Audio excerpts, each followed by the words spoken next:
ना सकाल खाइबाटा आमर हूँ आज मंगलवार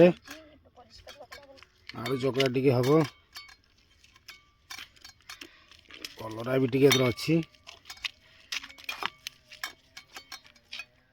पुणी बरा पियाजी बासी पखाड़ पलि आला जबरदस्त खाटा मंगलवार तो साधा आमर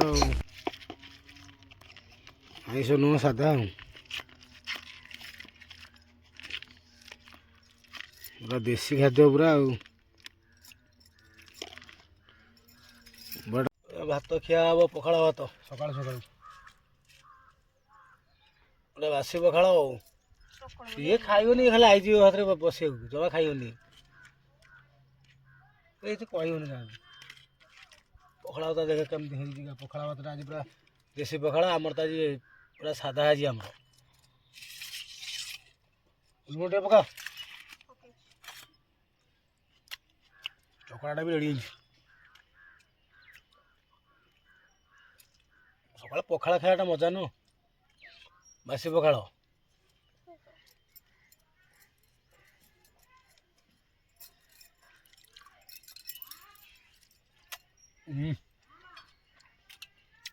आलू चकड़ा